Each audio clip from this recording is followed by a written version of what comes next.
Oh, he's bringing in a few more stragglers, and then we'll go ahead and get started here. So I am Emily Detweiler. It's nice to see some of you, and thanks for joining us this afternoon. I lead our corporate merchandising team, so I work really closely with our category managers, our corporate merchandising group, AWG brands, and then also our in-store merchandising or execution partners. I keep saying execution partners, and some people don't like that, but the people that make it all happen in store is what I mean. Today we're going to talk about category initiatives and how that is such an important part of what we do at AWG on behalf of our members to really help drive optimal assortments for member growth. All right. Sorry, this didn't get loaded. Hang on.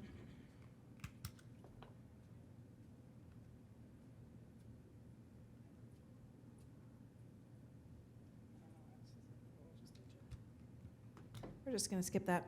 Okay, so today we are going to talk about the overall goals of convergence and how we're bringing those to life. We'll talk about assortment optimization specifically, and I'll give you a little bit of a highlight of how we work together internally to make sure that we've got the right assortments, and then likewise, how our space planning team brings that to life through our planograms, and how we integrate AWG brands throughout. And I've got a couple of quick member testimonials in here. And then we'll also take a look at our 2023 and 2024 initiatives. So that is something that we have definitely received feedback from the members that we want to get those things published as quickly as possible. So we've been really working hard collaboratively to make sure we can get all of that done and published. And it's still March, which is great. Last year we didn't have 2023 out until June. So we're ahead of schedule, which is fantastic. So you've heard this word convergence. You've heard David Smith talk about it. What is it? It basically is a long-term AWG project and that is going to help our members drive growth, competitiveness, and financial success. One of the key components of convergence is what we call category initiatives. So category initiatives essentially help us work together to leverage our insights, resources, and collaboration with our vendor partners to help our members win at shelf and realize long-term gains and profit. So it's a really complex body of work, but there's a lot of people working together to make it happen as seamlessly as possible for you, our members. Throughout this process, we're trying to identify and remove any of the non-productive SKUs, develop the optimal assortment for each division based on key consumer insights, accelerate new items and get them to shelf faster. So that's a key component and certainly something we've heard a lot of member feedback. We want to have new items on shelf faster. And then likewise, creating more profitable shelf sets. So how do we do that? The specific goals within category initiatives are to grow member top-line sales, ultimately improve the bottom line for our member retailers, drive an improved cost of goods through all of the products that we purchase on your behalf, grow AWG brands, so that's a key focus here, touch all of the categories on a 3-year cycle. I will tell you today we've been primarily focused on center store as well as some GM HBC. We will be moving into UPC fresh meat in 2024 and beyond, but the goal with these categories is to try to make sure that we are coming through and comprehensively touching them at least once every 3 years. We still will have refreshes and things like that happen in between, but for more of the full comprehensive category initiative body of work, the goal is to have that happen at least once every 3 years for our main categories, and ultimately have us act as the $23 billion in retail sales that we represent. In terms of some of the specific information of how we do this, so it really is about a 20 or 24-week process. So once we have identified the categories that we are going to work on, as I mentioned, it's a highly collaborative process between category management, corporate merchandising, the AWG brands and Damon teams, our vendor partners, and then we bring it all to life with space planning and in-store retail delivery from our merchandising partners at Acosta. So it is a tremendous body of work. It really begins with those category and consumer insights. So what we do is we reach out to our key vendor partners, and we have some here today in the room. We start working with them to better understand what the consumer is doing, how consumers are shopping the category. We certainly can see from an AWG perspective what the warehouse sales look like, and likewise utilize some of our syndicated data from Nielsen and Circana, which is formerly known as IRI. So we do all of that, but we also leverage the consumer insights that our key vendor partners have, because they are investing millions of dollars every year across all of the categories to better understand the consumer and what key trends are happening in those categories and how they shop those categories. We essentially then synthesize all of that information to come up with the category strategy. Likewise, at that point in the process, we are also working with our vendor partners to identify new items. So again, our category managers and AWG brands teams are working really hard with our vendors to make sure that we're seeing all of the new items and getting those in, making those decisions about which new items are going to hit the shelf. And then likewise, vendor negotiations. So trade fund optimization is a huge part of this as well. The category assortment finalization. That body of work is happening to understand what the impact is going to be within each of these categories so that we can ultimately drive positive results. And we do this at a division level. So we're making assortment decisions based on what is most opportune for each individual division. Then we take it into the planograms. So the planograms are developed based on the assortment that is decided upon by the category management team, and ultimately we develop those planograms for each division, and we do a wide variety of set sizes because, as you can imagine, we have a wide variety of members that have different set sizes and need all kinds of different things. So we have all of this available. If you go on to Storefront, you can then access links to get into the planogram files. And when you're in there, you look by division. So for example, if you are out of the Gulf Coast, you'll start with Gulf Coast, and then you'll go into each individual category to see. The last piece we have here are all of our final strategy and materials. So again, we try to make this as simple as possible and put a bow on all of the work that is done. And then likewise, we have kickoff calls with all of our division partners within AWG. So we'll teach the division teams essentially how to go out and talk to you as members about all of this information so that they are armed to give you the best information possible. And all of those materials are available as well if anybody wants that. How do we do this?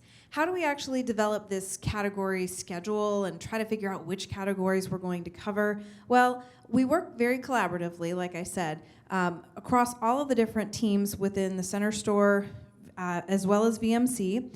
And we think about things like seasonality considerations. You know, we want to make sure, for instance, if it's baking, that we've got all of that done, the assortment is decided upon, and the in-store elements are set and ready before the key holiday season.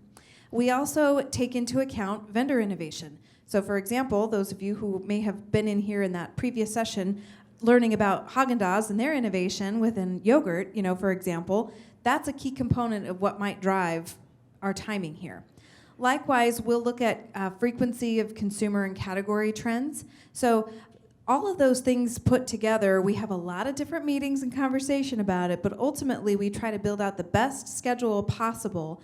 And ideally, we're launching about 2 categories per month because, again, it's a tremendous amount of work on our part, but we also know it's a lot of moving parts and pieces to happen in the stores, so we don't want to overwhelm the stores by having too many things launch at one time. In terms of the scope of category initiatives, this is a question that we've received quite a bit over the last years. How can I participate, or am I too small to participate? And the answer is we really have a solution for most member stores. Stores that have smaller set sizes, as I said, we have many planograms that we publish for every category. So we have a variety of set sizes that we scale down based on the item ranking of those items. And then we also ask the category managers to work with us in providing guidance on what should we do if we have smaller stores. So we'll give you some ideas within the launch materials about what to do if you're a smaller store and how you can still at least follow the guide and essentially the flow, the aisle flow, and some of the assortment recommendations to make that come to life in those stores. When we say probably the stores that don't necessarily make sense to participate, it's going to be your C stores, your liquor stores, obviously a warehouse, things like that. So, but for the most part, even smaller traditional grocery stores absolutely still have the opportunity to leverage some of these insights, and we would encourage them to participate. As I mentioned, one of the other key elements of category initiatives is the integration of AWG brands. So that's a huge component of convergence and something that the AWG brands and Damon team are working really hard on every day. We want to make sure that we've got the right assortment in the right brand structure. So I know you've seen this throughout the course of the last couple of days, but we have 4 unique brands and they each serve distinct roles within the portfolio. So we are really working to help drive engagement with a variety of different consumers, not only with the 4 different brands that we offer, but also with different sizes and things like that within those specific brands. One other thing that Kate mentioned yesterday in the longer version of this presentation is that it's about a 10-month cycle for private brand development. So even though we know what categories we're working on, and in more of our national brand work, it's about a 20-week process, we actually begin it much earlier on the AWG brands side because we have to develop these RFPs, we have to work with the suppliers to source all of the product, and then likewise put it in the right brand and things like that. So it's a quite intense process, and the team is working very hard even earlier in the process to bring the best things to life. Packaging is another key component of how we bring that to life within AWG brands. So again, Kate was able to share with us yesterday some of the updates and the highlights from this redesign. So both the Best Choice brand and the Clearly by Best Choice brands are going through a really nice redesign to create more connection with consumers and to really stand out on shelf. So you will start to see this flowing through in the stores if you haven't seen it already. Looks really great, and also some of the new trucks have the signage on it as well. So this is something that the team should be really proud of, and I think that you're going to see even more consumer engagement over time. So some of the key components for each initiative, we get a lot of questions about this. You know, how do we develop all of this information and ultimately make the decisions?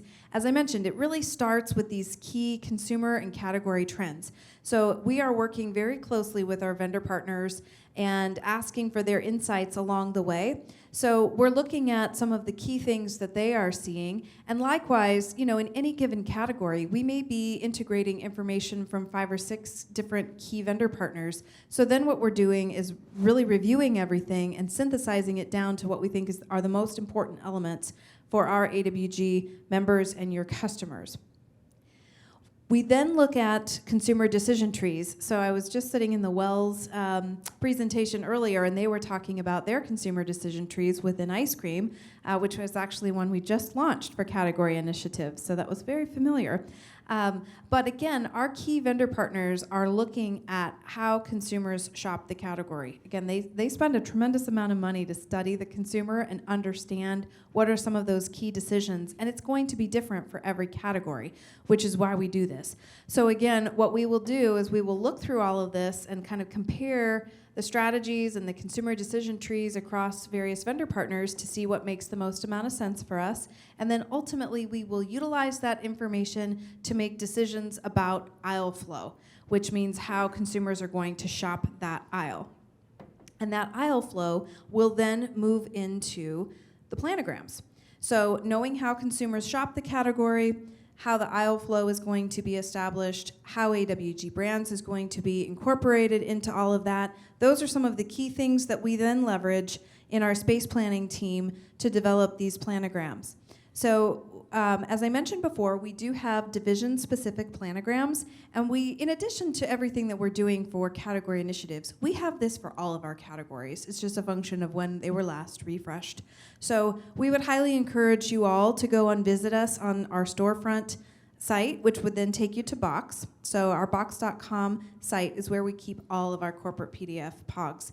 The other thing that you'll find within these will be the add-delete lists. So again, for every planogram, we will incorporate all of the reports about which items we are bringing in and which items we are then discontinuing.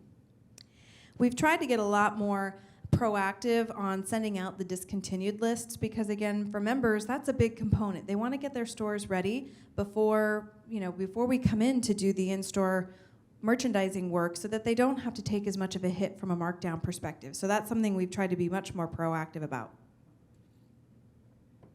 Now, as I mentioned, again, AWG Brands is a huge piece of this. So we have tried to create more structure in terms of how AWG Brands will come to life throughout each of the categories. Ultimately, we want AWG Brands to be at prime positioning across all of the categories. We've also worked to put some shelving principles in place to help guide if it's, if the category is already strong and AWG Brands have a strong presence, we might recommend more of the brand block. If we're in a category where AWG Brands is growing and trying to build more momentum, then it might be more of a compare to, so that you can see the quality and price comparison versus the national brand. Always Save is really that strong opening price point brand, and so it is meant to very much show value. We would recommend as much as possible keeping that away from Best Choice and keeping that typically, you'll either see it on the left or you'll see it either at the top or the bottom. But we do have an example here of a full Always Save brand blocked set as well. And then on the left, you'll see some examples of an integrated set, so showing that comparison or checkerboard pattern. How do we communicate all of this? We have our newsletters that go out. So the Category Initiative newsletter is a new component this year. If you're not getting it, please let me know or Lori Turner in Corporate Communications so that we make sure that you're included on this. But it will include all of the information about the specific launches as well as the look ahead to what is being discontinued in the next category. And then we're also working on integrating more of the performance metrics as we go forward in 2023. From a testimonial perspective, I just picked one here to show you. I still think that this one is the most impactful. So, I won't read the whole thing to you, but I'll give you a couple of highlights. And this particular member said, why should I do this, Category Initiatives? Well, it makes us stronger, acting like a chain. It allows us to strengthen our cost of goods collectively with our CPG companies. It creates smarter product sets with efficient assortment. And the ultimate million-dollar question is it working? And the simple answer is yes. We are getting more and more of these member testimonials, which is fantastic. And we appreciate the fact that we know it's working in their stores. So, as I mentioned before, we have 2023 category initiatives published. This has been published for quite some time, so certainly encourage you to take a look at this. And then for 2024, we have already published this one as well. So again, we're really trying to work with our members to follow these schedules so that they can get out in advance for 2024 already, because we know that they are planning for that. And then the last couple things I'll show you in terms of how we bring this to life. So the in-store merchandising element is a huge component of that. And there's really 3 ways to sign up today. Stores that are already on the AWG One Source program, we will touch those categories when we are in your store. You still have to sign up and say, I want to participate in this particular category, but we will then leverage our One Source teams to do that work. Likewise, you can sign up just for those categories, even if you're not a One Source store. So that's still very possible. And then we work with our Acosta partners to fill in those gaps and make sure we've got coverage. Likewise, a store can also follow the schedule and leverage the insights for each category, but do the work in store themselves. That is also possible. We would encourage you to consider the One Source program, though, if you haven't yet, because in addition to covering all of the category initiatives, we also put together monthly One Source objectives where we are making sure that we're getting those new items set on shelf. We're also working in conversion items, providing consistent merchandising support. So the goal with that program over time is to develop consistency of the people coming into the stores. So again, we think that this is a great way to help overall drive execution efficiencies and financial performance for our member stores. That's a lot in a very short period of time. I certainly welcome any questions, and I would be happy to stay around afterwards too if anyone has any specific questions. So I'll open the floor. Have you experienced any problems with Acosta unable to recruit personnel to complete the mission? Great question. So the question is, are we struggling with in-store labor, basically? And I would tell you that we have struggled with that, but we have also put a lot of efforts in place to make sure that we've got the right people in the right stores.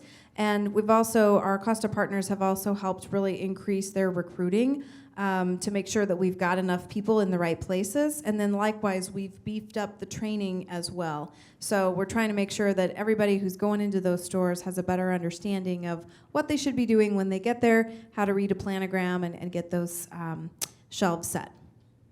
Great question. Any other questions out there?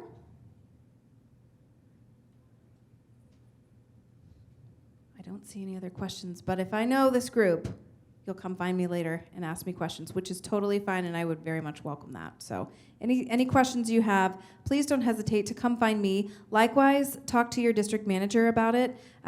They probably get tired of hearing from me, but we want to make sure that they have all of this information and can help you out as well. Great. Thank you. Thanks, Lou, for being my timekeeper back there.